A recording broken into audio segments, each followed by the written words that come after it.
Hi everyone.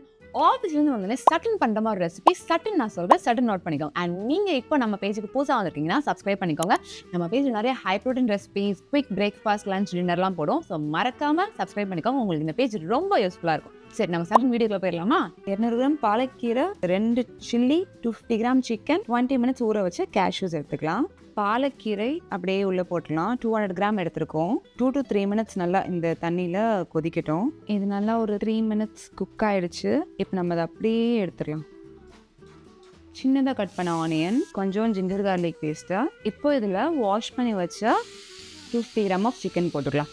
கொஞ்சமாக turmeric, jeera, coriander, salt, இது எல்லாத்தையும் நல்லா மிக்ஸ் பண்ணிக்கலாம்.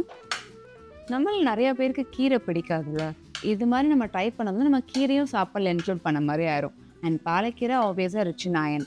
அதனால தான் இந்த ரெசிபி வந்து உங்களுக்கு ரொம்ப ஹெல்ப்ஃபுல்லாக இருக்கும்னு சொல்லி நான் எனக்கு போஸ்ட் பண்ணுறேன். ஈவன் என்னோடய கிளைண்ட்ஸ் நிறைய பேருக்கு இந்த ரெசிபி ரொம்ப பிடிக்கும். ஸோ அதனால சரி, என்ன நடந்தாலும் பரவாயில்ல, இன்னைக்கு போஸ்ட் பண்ணுறோம், எல்லாருக்கும் இந்த ரெசிபி தெரியட்டும் அப்படின்னு தான். ஸோ சிக்கன் குக் ஆகிட்டு இருக்கு. ஸ்பினாச் பேனில் வச்சுருக்கேன், லைட்டாக ஆறட்டும் அப்படின்னு சொல்லிட்டு. அப்போ தான் அரைக்க முடியும். நம்ம பேஜில் வந்துட்டு இது மாதிரி நிறைய ஹை ப்ரோட்டீன் ரெசிபிஸ், நல்லா ஃபைபர் ரிச் ரெசிபிஸ்லாம் போடுவோம். மறக்காம நம்ம பேஜ் ஃபாலோ பண்ணிக்கோங்க. உங்களுக்கு கண்டிப்பாக ரொம்ப யூஸ்ஃபுல்லாக இருக்கும். அண்ட் இன்னொன்று சொல்லணும், மோஸ்ட்லி பார்த்தீங்கன்னா நம்மளால் டின்னருக்கு வந்துட்டு நிறைய ஃபைபர் இன்க்ளூட் பண்ண முடியாது. அதனால் இது மாதிரி ரெசிபிஸ் நம்ம ட்ரை பண்ணுவோம். ஆட்டோமேட்டிக்காக ஃபைபர் இன்க்ளூட் பண்ண மாதிரி ஆயிடுச்சு. கட் ஹெல்த்துக்கும் நல்லது. அண்ட் கீரை பிடிக்காதவங்க கீரையும் இன்க்ளூட் பண்ண மாதிரி ஆயிடுச்சு. ஏன்னா இதில் கீரை டேஸ்ட்டே வராது, ட்ரஸ்ட் மீ. ஸோ ட்ரை பண்ணிவிட்டு இந்த ரெசிபி எப்படி இருந்துச்சுன்னு மறக்காமல் கமெண்ட்ஸில் சொல்லுங்கள். ஸோ அடுத்த வேலையை பார்க்கலாம். இது ஆறிடுச்சு. ஸோ 2 பச்சை மிளகாய் சேர்த்துக்கலாம். இது கேஷ்யூ நான் ஊற வச்சுருந்தால அதையும் சேர்த்துக்கலாம். வச்சிடலாம். நல்லா அரைச்சதை இப்படி சேர்த்துக்கலாம்.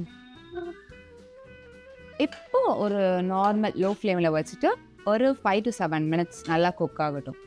அதுக்கப்புறம் சால்ட்டை மட்டும் செக் பண்ணிக்கோங்க, டேஸ்ட்டுக்கு ஏற்ற மாதிரி ஆட் பண்ணியிருக்கோமான்னு. அவ்வளோதான், ரெசிபி ஓவர்.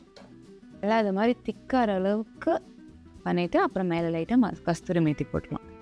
இப்போ அடுப்பை ஆஃப் பண்ணிவிட்டு மறக்காமல் கொஞ்சோண்டு லெமன் ட்ராப்ஸ் போட்டுக்கலாம். இப்போ அடுப்பை ஆஃப் பண்ணிவிட்டு கொஞ்சோண்டு லெமன் ட்ராப்ஸ். அவ்வளோதான். இப்போ அடுப்பை ஆஃப் பண்ணிவிட்டு கொஞ்சோண்டு லெமன் ட்ராப்ஸ். பார்க்க நல்லா க்ரீமியாக இருக்கா? நைஸ். சூப்பராக இருக்கும். கண்டிப்பாக ட்ரை பண்ணி பாருங்கள். அதுவும் பாலக்கீரை பிடிக்கிறவங்களுக்கு கண்டிப்பாக ட்ரை பண்ணி பாருங்கள். உங்களுக்கு இந்த ரெசிபி ரொம்ப பிடிக்கும். இது சப்பாத்தி இல்லாட்டி ஜீரா ரைஸ் கூட வச்சு சாப்பிடலாம்.